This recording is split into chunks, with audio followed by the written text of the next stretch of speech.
Hello मेरे प्यारे नन्हे दोस्तों, कैसे हो आप सब। अगर आपको मेरी कहानियाँ पसंद आती हैं तो प्लीज़ मेरे चैनल को लाइक शेयर और सब्सक्राइब करो। आज जो कहानी मैं आपके लिए लेकर आई हूँ वो 3 नन्हे सुअरों की कहानी है।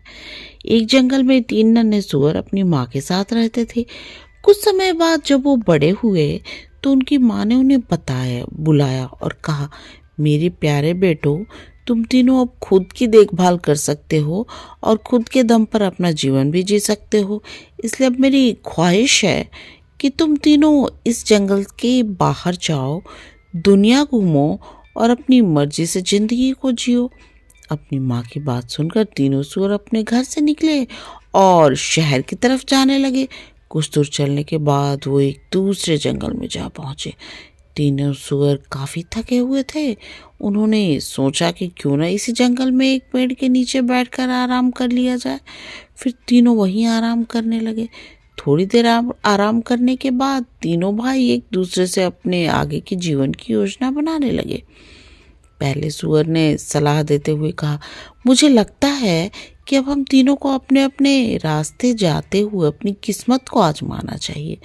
दूसरे सुअर को यह बात अच्छी लग गई, लेकिन तीसरे को यह विचार अच्छा नहीं लगा। तीसरे सुअर ने कहा, नहीं, मेरे ख्याल से हमें एक दूसरे के साथ ही रहना चाहिए और एक ही जगह पर जाकर अपना नया जीवन शुरू करना चाहिए। हम एक दूसरे के साथ रहते हुए भी अपनी किस्मत को आजमा सकते हैं। ये बात सुनते ही पहले और दूसरे सुअर ने कहा, भला वो कैसे? तीसरे सुअर ने जवाब देते हुए कहा, अगर हम तीनों एक ही जगह पर ही आसपास रहेंगे तो किसी भी मुसीबत में आसानी से एक दूसरे की मदद कर सकेंगे। ये बात दोनों ही सुअरों को अच्छी लग गई। उन दोनों ने उसकी बात मान ली और एक जगह के आसपास घर बनाने छूट गए। पहले सुअर के मन में विचार आया कि उसे भूसे का घर बनाना चाहिए जो जल्दी बन जाएगा और उसे बनाने में मेहनत कम करनी पड़ेगी। उसने जल्दी जल्दी कम समय में सबसे पहले अपना भूसे का घर बना लिया और आराम करने लगा। वहीं दूसरे सुअर ने पेड़ की सूखी टहनियों से घर बनाने का फैसला किया। उसने सोचा, मेरा टहनियों वाला घर भूसे के घर से काफ़ी मजबूत होगा। उसके बाद उसने पेड़ की सूखी टहनियाँ जुटाई और थोड़ी मेहनत करने के बाद अपने घर को बना लिया और वो भी उसमें आराम करने लगा। तीसरी तरफ तीसरे सुअर ने काफ़ी सोच विचार के साथ ईंट पत्थरों के घर बनाने का निर्णय किया। उसने सोचा, घर बनाने में बहुत अधिक मेहनत तो लगेगी, लेकिन यह घर मजबूत और सुरक्षित भी होगा। ईंट का घर बनाने में तीसरे सुअर को 7 दिनों का समय लग गया। तीसरे सुअर को एक घर बनाने के लिए इतना मेहनत करते देख बाकी दोनों सुअर उसका खूब मजाक बनाते। उन्हें लगता कि वो एक घर को बनाने के लिए इतनी मेहनत अपनी बेवकूफ़ी की वजह से कर रहा है। वे दोनों उसे अपने साथ खेलने के लिए भी उकसाते थे, लेकिन तीसरा स्वर कड़ी मेहनत से अपना घर बनाता रहा। जब ईंटों से उसका घर बनकर तैयार हो गया तो वो देखने में बहुत सुंदर और मजबूत लग रहा था। उसके बाद तीनों सुअर बड़े ही मज़े से अपने अपने घरों में रहने लगे। उस नए स्थान पर उन तीनों को किसी तरह की परेशानी नहीं थी। इस वजह से तीनों अपने अपने घर में बहुत खुश थे। एक दिन उनके ठिकाने पर एक जंगली भेड़िए की नज़र पड़ी। तीनों मोटे सुअर देखकर उनके मुंह में पानी आने लगा। तो पहले सुअर के घर पर पहुंचा और दरवाज़ा खटखटाने लगा। पहला सुअर सो रहा था।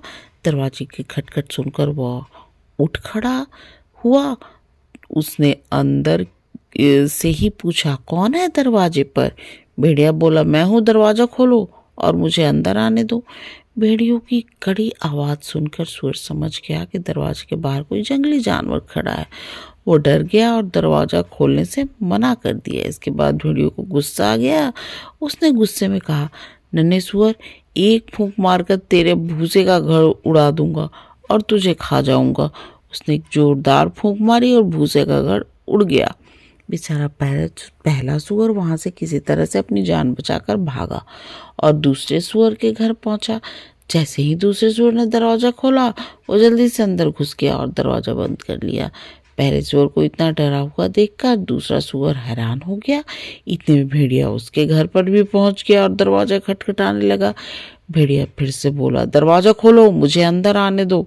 आवाज़ सुनकर पहला सूअर पहचान गया कि दरवाजे पर भेड़िया ही है। उसने कहा, भाई तुम दरवाज़ा मत खोलना, एक जंगली खूंखार भेड़िया है जो हम दोनों को खा जाएगा।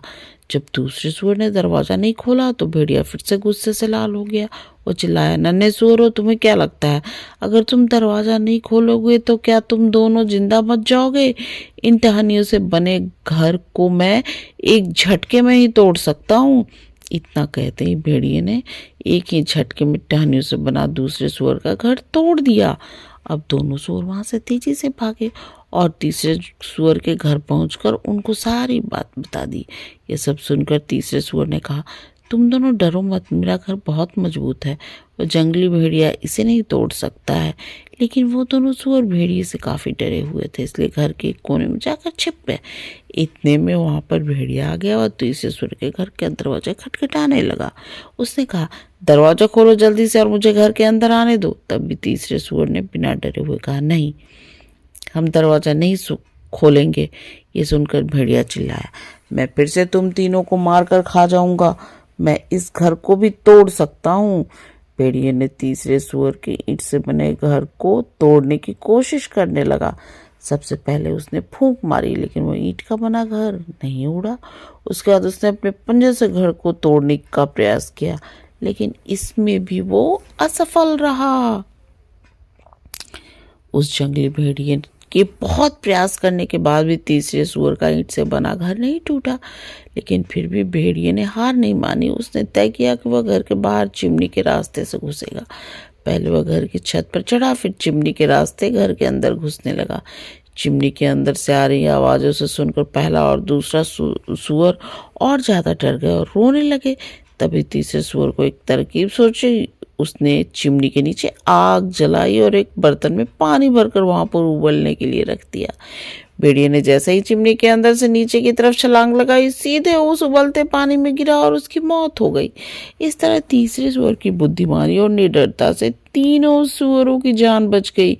फिर पहले और दूसरे सूअर को अपनी अपनी गलती का एहसास हुआ। उन्होंने कहा, भाई हमें माफ़ कर दो, हमें तुम्हारा मजाक नहीं बनाना चाहिए था, तुम बिल्कुल सही थे, आज तुम्हारे कारण ही हम जिंदा हैं। तीसरे सूअर ने उन दोनों को माफ़ कर दिया और दोनों को अपने ही घर में रहने के लिए कहा। इसके बाद तीनों सूअर खुशहाली से एक साथ ईंट से बने घर में रहने लगे। कहानी से हमें यही सीख मिलती है कि हमें ये सीख मिलती है कि कभी भी दूसरों की कड़ी मेहनत का मजाक नहीं उड़ाना चाहिए, साथ ही खुद भी कड़ी मेहनत करते रहना चाहिए और सूझबूझ करके ही कोई फैसला करना चाहिए। बच्चों, अगर आपको मेरी आज की कहानी पसंद आए तो प्लीज़ मेरे चैनल को लाइक, शेयर और सब्सक्राइब करो। और मेरे प्यारे नन्हे दोस्तों, अब आप आराम से सो जाओ और सपनों की दुनिया में खो जाओ। गुड नाइट, गुड नाइट मेरे प्यारे नन्हे दोस्तों।